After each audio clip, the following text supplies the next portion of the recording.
music bago ko titingin dito sa camera. Talaga, Divine? Di ka naman galit, ano? Kasi nakita na nila ako. Papaliwanag lang, ate. Ulitin natin, ate. Uulitin? Mainit ulo ko. Ganyan ba talaga? Kailangan pag nagdidirect, ate, dapat puso. Puso? O sige.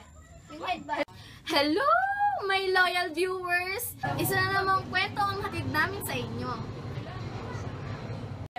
At ako po ang inyong Urbana Genoveva Esperanza, o GE for short. Sa nag-iisang online show na may PPP, puso, payo, payaso! At isang email sender na naman po ang nagpadala ng kanilang kwento na siguradong kapupulutan natin ng aral. Simulan na natin ang kwento ni Maria Teresa. Ako po si Maria Teresa, isang butihing asawa ni Abdullah. Ang asawa ko po ay mahilig maglakbay at nagkakilala kami. Simula po noon ay naging nobyo ko na siya.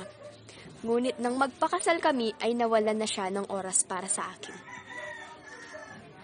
Hanggang sa makahanap ako ng lalaking magpaparamdam sa akin ng pagmamahal, siya ay si Muhammad. Masaya na sana ang lahat. Siguro, hindi mo na ako mahal, ano? Hindi ka na kasi umuwi. Siguro nga.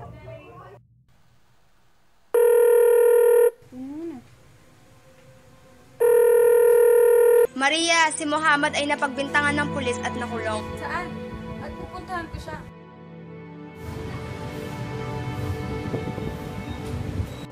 Muhammad, Maria, pangako, sa pagbalik ko, kasama ko maglalabas. maraming salamat. Kaya naman, umisip ako ng paraan kung saan-saan ako nagtanong at humingi ng tulong.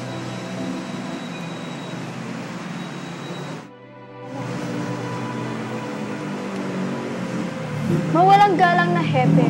Kapatid ko, pinakulong ninyo. Inaway siya na hindi namin nakikilala. Subalit, nagsinungaling ang tumestigo laban sa kanya. Magkakamali kayo ng pagkakakulong sa kanya. Wala na akong kasama at wala na sumusuporta sa akin. Kaya maawa na kayo. Pakawalan niyo na siya. Magandang binibini. Punta ka sa akin na nang may labas ko yung kapatid. Tutulong mo siya. Pwede mo siyang ilayo. Diyos ko po, hindi ako pupunta sa tahanan na estranghero lamang sa akin. Kung gano'n, siya ba pakawalan? Maliban na lang kung kasama ka sa akin at kayagin mo ako sa aking kailingan. Ikaw na lamang pumunta sa aking tahanan, kahit maghapon at magdamag kung kinakailangan. At saan naman ang iyong tahanan? Pumunta ka sa ganap na oras nakasulat dyan sa papel na iyan. Sige. Kadi, pag-aralan mo ang kaso ko at gagantipalaan ka ng Diyos. Sino may kagagawan nito? Meron akong kapatid, kaisa-isang kapatid. Naparito ako dahil sa kanya, sapagkat siya'y pinakulong at pinaratang ng isang kriminal. Nagsinungaling laban sa kanya at sinabing ito'y masamang tao. Kaya tulungan mo ako. Pumunta ka sa aking tahanan para makasama ko at sasabihin ko sa pulis na palayain ang iyong kapatid. Kapag nalaman ko kung magkano ang kabayaran sa kanyang kalayaan, pera ko mismo ang ibabayad ko upang ako'y mapaligaya mo, pagkat napakalambing ng iyong tinig. Kung talagang mabait ka sa akin, Kung di ka papayag, makakaalis ka na at huwag mo kong sisihin. kung talagang gusto mo, mas maganda at pribado sa aking bahay. Walang makakaistorbong katulong sa atin. Saan ang iyong tahanan? Sa ganitong lugar. Maraming salamat, Kat. Saan pa kaya ako bibili?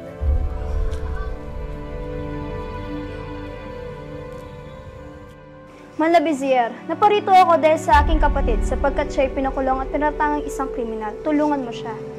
Payagin mo akong gawin ang gusto kong gawin sa iyo at tutulungan ko ang iyong kapatid.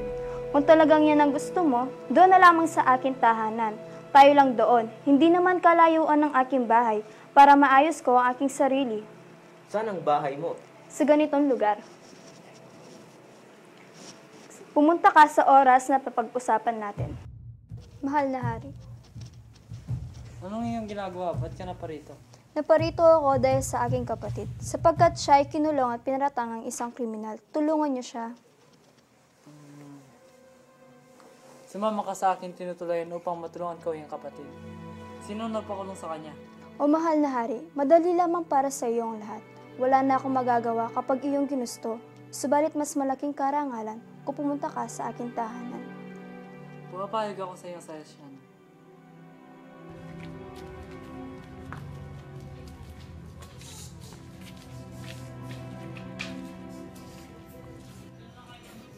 Manong, Ano po?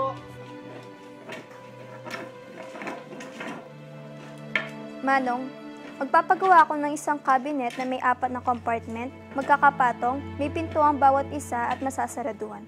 Gusto ko lamang malaman kung magkano at babayaran ko. 4 na denaryo lamang ang halaga nito. Subalit, kung papayagan mo ako sa aking kahilingan, ay hindi ko na ito pababayaran. Kung yun ang kailangan ay papayag ako. Subalit, gawin mo ng 5 ang compartment ng cabinet na pinapagawa ko sa'yo. Sige, maupo ka dyan at gawin ko ang iyong cabinet.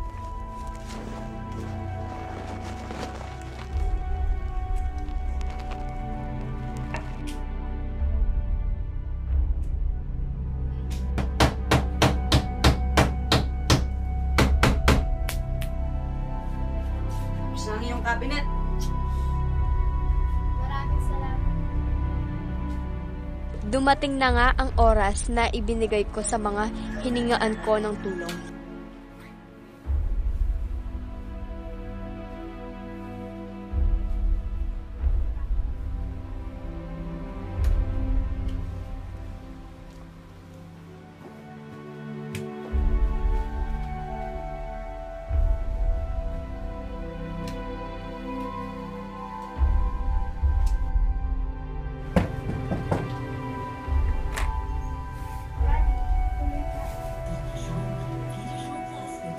Napakaganda mo. Tayo na. Alisin mo muna ang iyong kasuotan at ang iyong turban. Palitan mo na dilaw na roba at bonnet, habang ako ay naghahanda ng makain at maiinom natin. Pagkatapos, pwede mo nang gawin ang nais mo. Bilisan mo. Napakaganda na. Napakaganda naman ang damit na ito.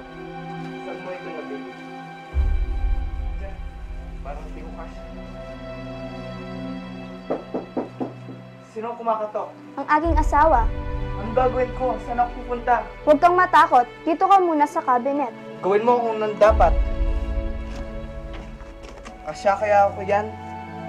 Kasya nga. Sarado mo na. Sandali lang.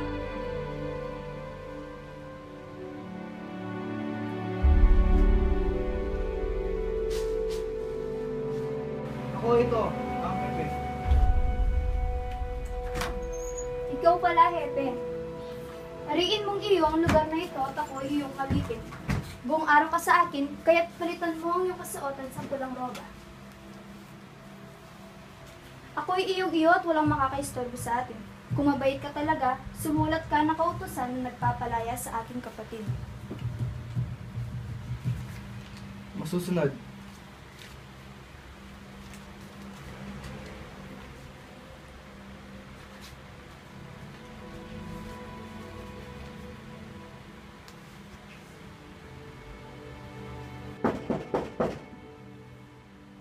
Sino yun? Ang aking asawa, Anong gagawin ko? magtago ka muna dito sa cabinet at sa pag-alis niya sa kakalumabas.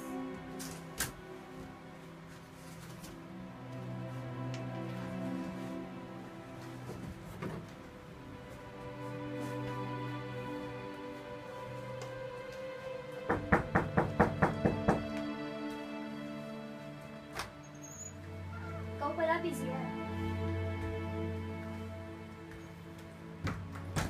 Tanggalin mo ang mabigat mong damit at ang iyong turban. Palitan mo ng mas magaan.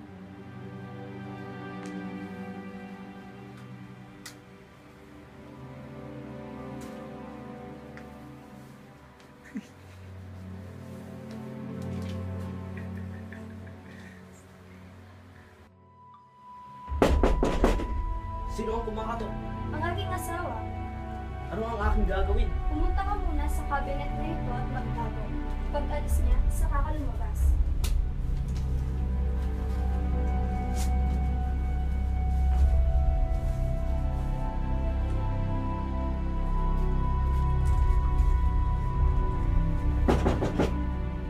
Ikaw na lang?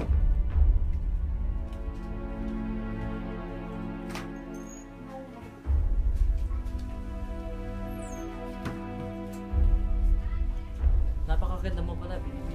Sandali lang. Paliligayahin kita mamaya sa silid na to. Ngunit, Kahit anong iyong magpalit ka muna. May isang roba at bon. Ngunit mahal ito, bakit ko naman ipagpapalit ang mamahaling roba sa murahing yan? Kung yan ang gusto mo.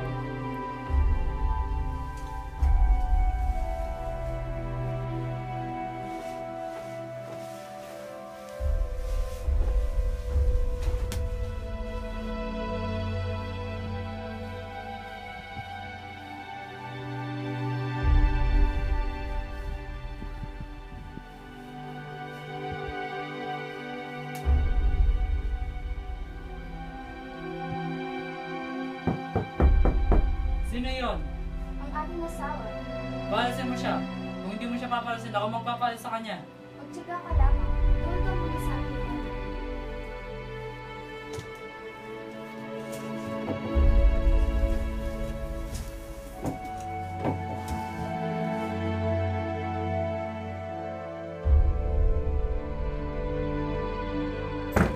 Sandali lang! Manong, anong klaseng cabinet ang ginawa mo? Bakit? Ano bang masama sa ginawa ko? Masyadong makipot ang ibabaw ng compartment. Di naman ah. Sige nga, pumasok ka. Hindi ka magkakasya dyan.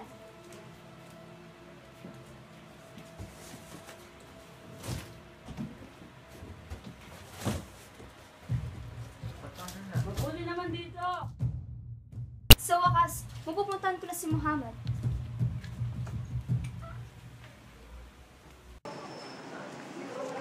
Dala akong sulat galing sa hepe ninyo.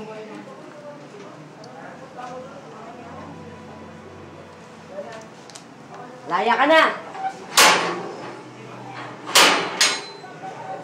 Maria!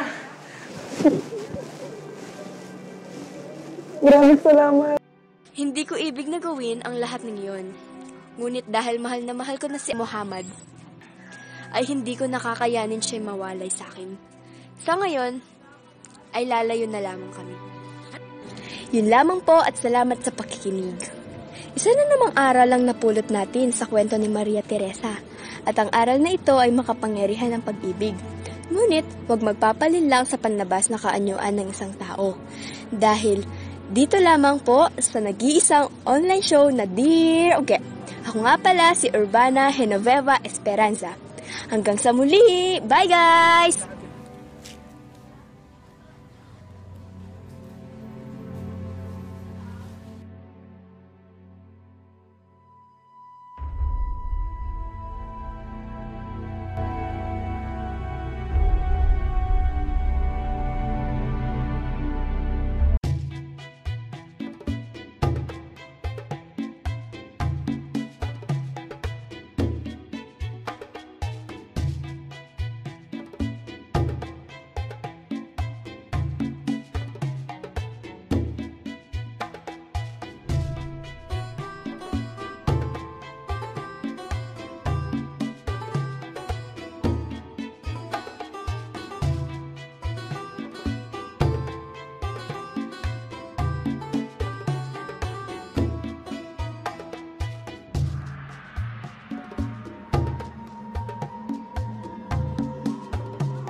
Bakit kaya maingay sa loob ng bahay na ito?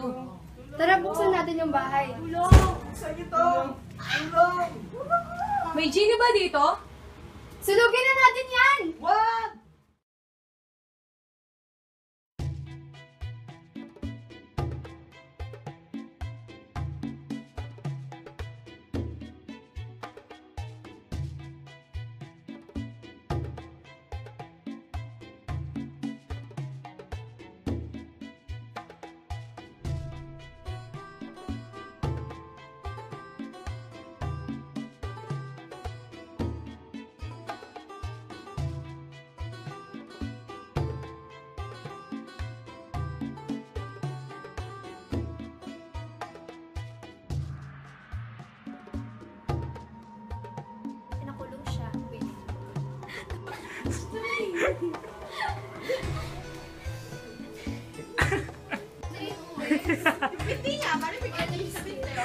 Pwede sa behind the scenes. Pinipicture mo pala. Oo, bakit hindi?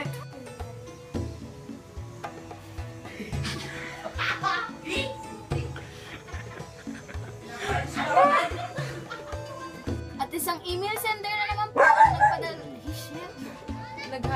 Mga lawyer viewers. Ganto ate, kapag nagdidirect, dapat puso.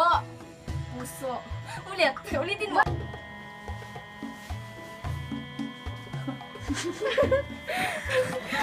Ano gagawin ko? Pumunta ka dito sa cabinet at lumabas pagkakatayo. Yeah!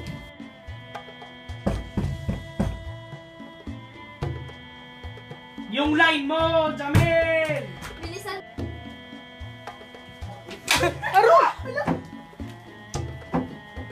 Oh my God!